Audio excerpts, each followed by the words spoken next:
Hey everybody, it's Jason Blaha here, and once again it's time for another full body workout. And training went pretty good today. It's kind of included my one warm up on the front squats, just so that people know I do some warm up sets, because there's always that myth out there that I don't do warm ups at all. So I used to film all my warm ups when I was doing the Bulgarian training, but that was also to make sure we got a full workout, because otherwise we'd have had like what, 4 reps 4 total reps in a workout if we just went to the maxes. But there is that idea out there that people think that I'm completely opposed to warm-ups, when what I've actually said is that warm-ups are there to increase your strength and performance, right? That's the purpose of a warm-up. And I've said they don't do anything for injury prevention. I think that's total bullshit. I think it's total bullshit. They don't keep you from getting hurt. And I largely agree with Jamie Lewis that if you can't walk up and deadlift 500 pounds in your blue jeans without a warm-up, probably not much of a strength athlete. So front squats went good. These are challenging right now, and I think my legs have partially detrained from not squatting after the pull. Definitely some tightness in my lower back, but it's on both sides, so that's good. That means my lower back is actually getting a little bit of work. It's getting some stimulation as opposed to anything hurting. The pain is completely gone in the left erector, so that pull is gone, but what I'm feeling is a nice bit of like a little bit of a burning, not a sharp pain, in both sides of my erectors, right, while doing these. So we're getting some training stimulation, definitely feeling my quads big time. Even with this light weight, I mean, this is not a heavy weight. Granted we're doing beltless and everything, and it is a front squat, but yeah, I'm definitely feeling it. So I'm hoping that this DEXA scan coming up goes okay. Man, I don't even know how to predict what's going to happen with that, because I had to stop cutting for a little bit. I don't think I gained any body fat, but we're only going to get 10 weeks of fat loss in that, and that's going to be, it's going to skew my results a little bit. But it doesn't mean I'm not going to be on track for the year. Because I still might reach the year's goals. I still have time coming up. But yeah, for those curious, yes, the DEXA scan will be at some point this week. It will be at some point this week. So that will still give me over 2 weeks to finish the year to reach the year's goals, but we did get sidetracked slightly. With that 3 weeks of not being able to cut, not really being able to train legs with that erector pull. So I don't know how that's going to offset this. So it's not going to be the full 3 months that I had wanted, but that's okay, because we have the next one. As long as we keep moving forward, we got to work around these things. But I feel like all my upper body stuff, I've really been able to do a lot of work on the press and the pull up and everything else in spite of that. So I don't think it's been a bad thing. If anything, I'm predicting I will have gained a little lean mass on my upper body, right? From the last scan. So when I compare them, because I'm going to do them all side by side, people were like, oh, you didn't post the results from the last one. No, we're going to do them all back to back. So I'm going to try to put up the results plotted over time on this next one, and we'll see how it goes. But I mean, I have no idea if I lost any significant amount of lean mass though since the last scan, because my weight isn't quite where I want it to be. I'm going to be a hair higher because again, I was down to 209. And then I've drifted back up a few pounds instead of continuing to cut. I kind of wanted to be around 206 or so going into this. I'm not. I'm going to be over 210. So depending on how my lean mass looks, I don't know how to predict my fat changes. Like I had predicted losing 20% lean mass out of any weight that I lost when I came up with like 205 to 206 was my target weight. So depending upon how much lean mass I've lost or not, really going to affect that body fat percentage. But I have definitely lost fat. Like everyone has pointed that out. My waist is smaller. The scale has gone down. I have clearly lost body fat. The question is going to be how much. How much body fat did we lose? Did we lose 10 pounds? Did we lose 18 pounds? Did we lose 20 pounds? I don't know. We're going to find out. But the training today was phenomenal. It was great. I was happy with everything. I even got a mild PR on the press, right? Because I micro-loaded. Because I'm like, well, I was able to get more than 5 on my final set, so I micro-loaded it up.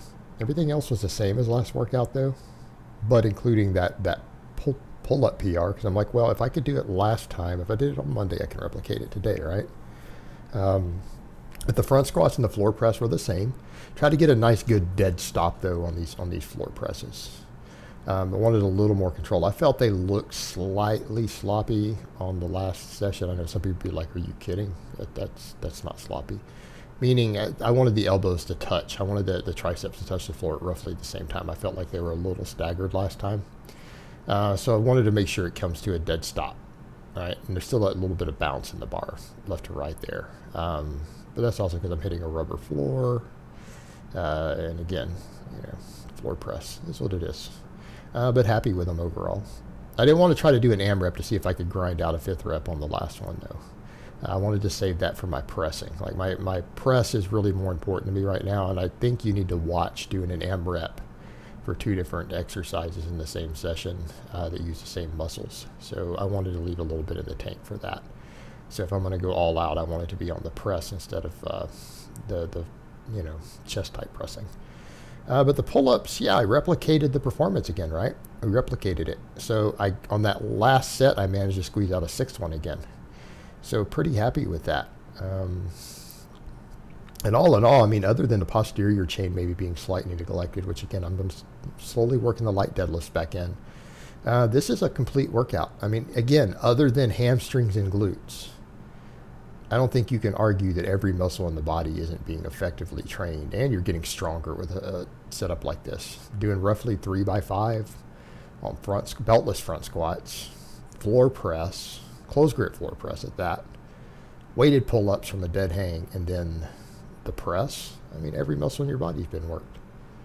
Every muscle in your body. And anyone who doesn't see that doesn't know basic biomechanics. All very functional exercises, large amounts of muscle used. So feel this is good for now. I feel like once deadlifts are sorted in there better, this will be fine as far as my base template. I mean, I could always swap weighted dips out for the floor press. If I was never, ever planning on competing in powerlifting again ever in my life, I could easily swap the dips in, weighted dips in place of that, right? Very easily. And hell, I might do it for a phase anyways, right? I mean, if I don't have a powerlifting meet coming up anytime soon, and I don't have anything scheduled, I'm not even going to bother thinking about anything like that till I'm under 200 pounds consistently. And then I could always choose to grow into the 198 or water cut to the 181, So, I could always throw dips in. People can say what they want, but weighted dips in the press will totally build your bench. You just go back and work on the bench again. One phase of Bulgarian training to peak for a meet, bam, you're meet ready. Because size equals strength, and if those muscles get bigger and stronger from those lifts, that'll carry over to the bench. People get silly with this crap. Yes, specificity is king for peaking. Absolutely. Absolutely. But size equals strength. Anything that puts size on all the muscles used in an exercise will make you stronger on it.